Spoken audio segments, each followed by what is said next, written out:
Olá, gente, bem-vindos a mais um bate-papo do Petit Jornal. Estamos eu, Daniel Souza e Tanguy, o Bagdadi. Fez muito sucesso, o Cara, Bagdadi. pois é. É como O'Donnell, é Isso. escocês. É escocês, é um nome que soa bastante escocês. É Eles sempre verdade. falaram isso, cara, que Bagdadi é um negócio muito escocês. É mesmo, cara. É. Mas estamos falando aqui diretamente de Ursal. Ursal, claro. Ursal. Ursal. Estamos começando a implementação aqui no Petit Jornal. Você está acompanhando ao vivo o início da implementação do Ursal. Você está querendo dizer que eu estou envolvido?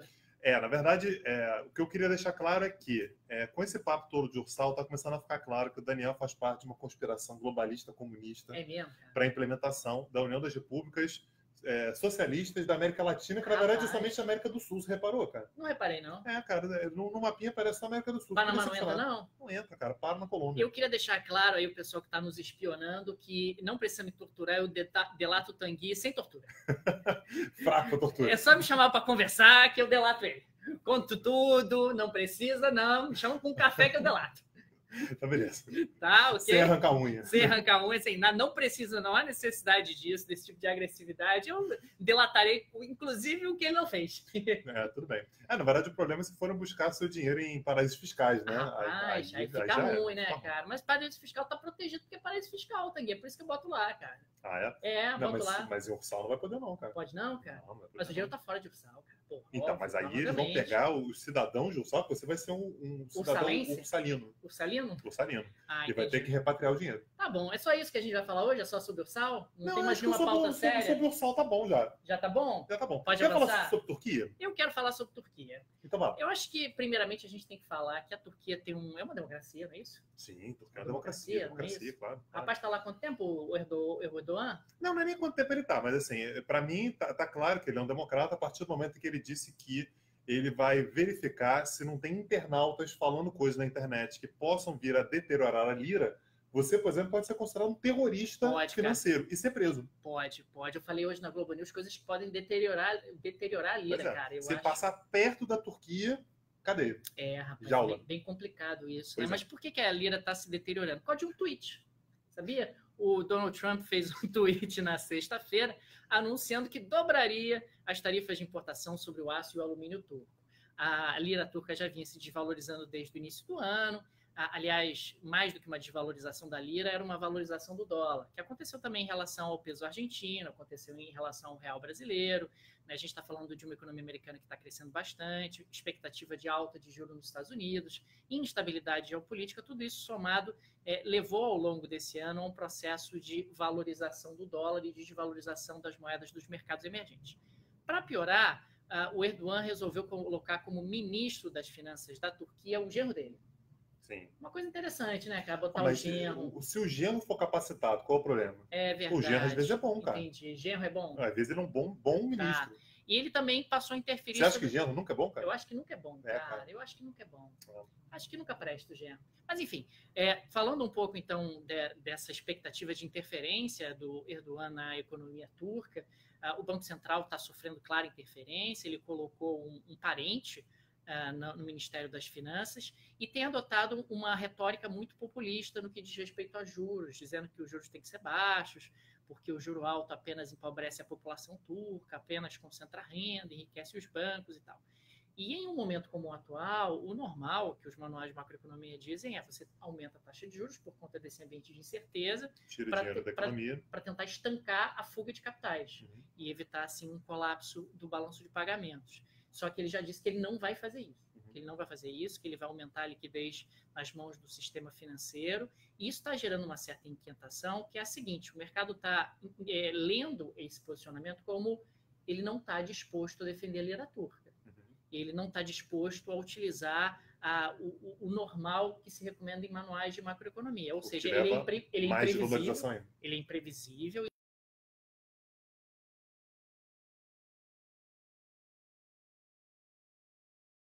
Lira turca, porque a desvalorização da lira turca na prática vai gerar um aumento do endividamento das empresas. As empresas turcas são bastante endividadas, principalmente junto a bancos europeus.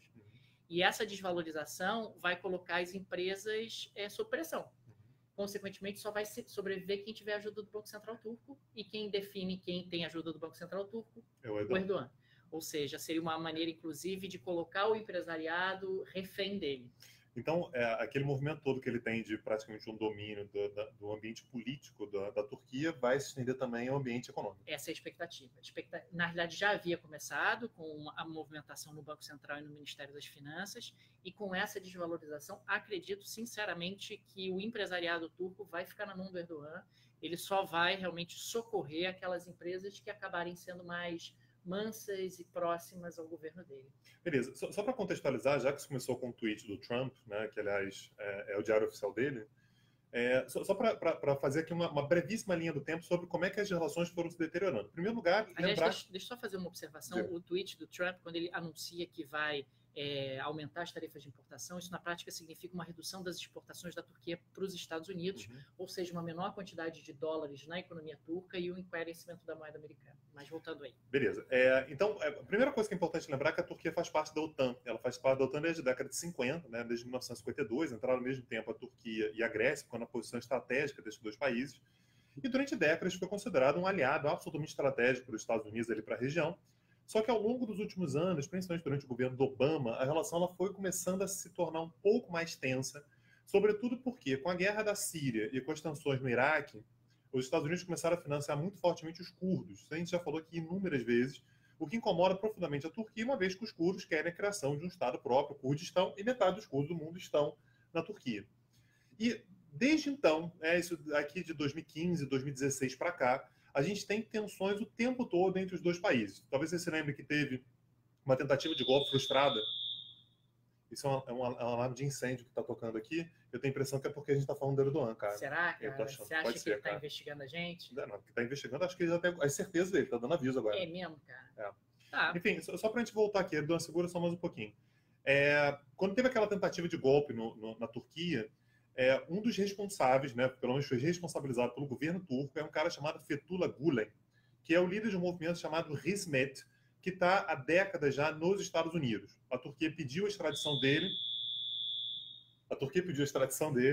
e os Estados Unidos negaram. Então, aí você já começa a ter uma tensão grande. Naquele momento, os Estados Unidos prenderam um pastor norte-americano que também já mora na Turquia.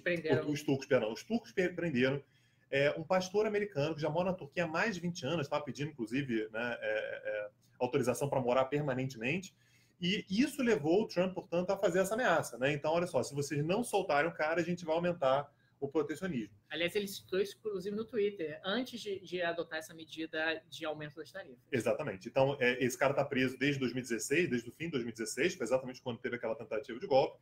Então, nesse momento, é o grande pivô desse relacionamento mais tenso entre Estados Unidos e Turquia. Agora, seria então uma retaliação? Então, mas eu fico na dúvida se realmente a retaliação é por causa disso ou se ele encontrou um motivo para fazê-lo, porque esse cara está preso desde 2016, assim, de repente o Trump lembrou desse cara, fez o tweet, ameaçou e aumentou sanções. Não sei, é difícil saber se foi por causa do caso desse pastor ou se tem alguma outra motivação um pouco mais geral. Principalmente lembrando que nos últimos tempos a Turquia vem se aproximando da Rússia e se afastando dos Estados Unidos.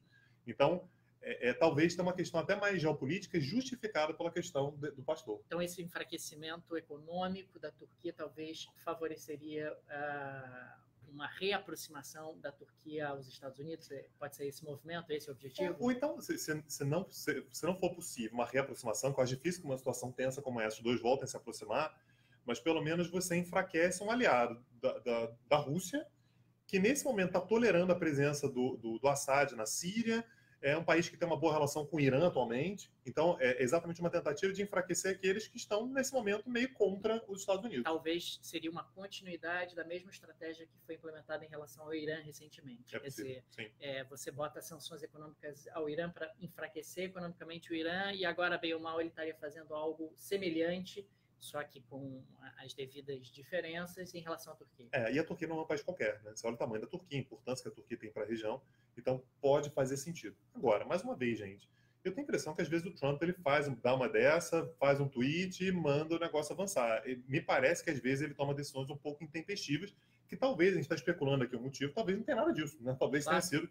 realmente uma decisão intempestiva dele, foi lá, tomou a decisão, foi pressionado por alguém, o Trump, lembra que tem um pastor que está preso lá, ele falou, não, pode deixar que eu vou resolver, e vai lá e avança com isso. Muito difícil saber nesse momento.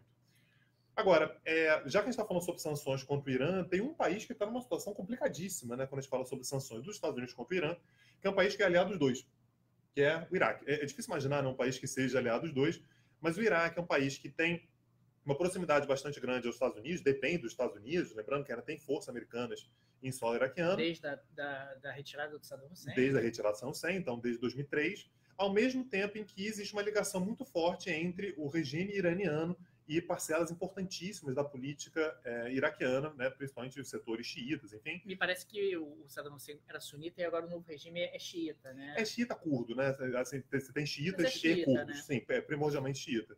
Então, assim, não, porque a religião não explica tudo, né? Mas são setores que são mais simpáticos ao Irã. Então, o Iraque está numa posição meio complicada e o que ele disse é que ele vai cumprir as sanções até uma parte. Então, tem uma série de sanções que foram colocadas dos Estados Unidos contra o Irã. Mas vai cumprir uma parte? Vai cumprir uma parte. Isso meia uma parte? Ele só vai cumprir a parte... Vamos desenvolver melhor isso. Então, ele só vai cumprir a parte, você vai ter que explicar. Ele só vai cumprir a parte que diz respeito à utilização de dólares em transações com o Irã. Ok. Os Estados Unidos, naturalmente, é o país emissor do dólar, que ele diz ninguém pode fazer transações em dólares com o Irã. Essa parte o Iraque falou que cumpre. Mas aí agora, ele pode fazer transações em outras moedas. Exatamente. Em dólar. Exatamente. Essa é fácil de contornar. Exatamente. Mas, enfim, tem custo de transação, enfim, o que dificulta um pouco o comércio. Mas falou que para por aí. Vai continuar importando, vai continuar tendo investimento, vai continuar se relacionando comercialmente e economicamente com o Irã. Não vai respeitar o embargo. Exatamente. Porque isso aí não tem meio respeito ao embargo. O respeito ou não respeito. Exatamente. Aí qual é a dúvida agora? Qual vai ser a reação dos Estados Unidos com relação ao Iraque? Tá? Lembrando que você ter o Iraque do seu lado também é estratégico. Olha a posição que o Iraque tem no Oriente Médio, está bem no meio ali. Né? O Iraque tem uma posição que é absolutamente fundamental. Então, os Estados Unidos vão ter que medir bem como é que eles vão reagir a esse anúncio do governo iraquiano. Muito bem, muito bem. Só mais uma. Quer falar mais alguma coisa? Quero, só mais uma. Sobre o quê você quer falar? A ONU emitiu um relatório recentemente dizendo que entre 20 e 30 mil combatentes do Estado Islâmico ainda estão no Iraque e na Síria. Okay. E muita gente tomou isso como, nossa, mas entre 20 e 30 mil... Não chega a ser uma surpresa, né? É porque, na verdade, assim, a gente tem que levar em consideração que os militantes do Estado Islâmico, é claro que tem muita gente que vem de fora, né? Fala-se muito sobre os europeus que foram para lá, mas os militantes do Estado Islâmico no Iraque e na Síria são iraquianos e sírios. Sim. Então, assim, o grupo foi derrotado, mas naturalmente essas pessoas que combateram do lado do Estado Islâmico, são pessoas que se radicalizaram, pegaram armas e tudo, elas continuam lá. Lembrando que são pessoas que fazem parte de uma parcela da população que era próxima ao Saddam Hussein, durante o governo dele. Quando os Estados Unidos entraram, eles tiraram qualquer coisa que fosse próximo ao Saddam Hussein, a partir dele, da sociedade, o que levou a uma radicalização. Essas pessoas se radicalizaram, se aproximaram da Al-Qaeda, mas a questão é que as pessoas continuam lá. Mais uma vez, elas não são de Marte, elas não vieram de um outro lugar e se instalaram ali, eles falam, nossa, eles não foram embora ainda.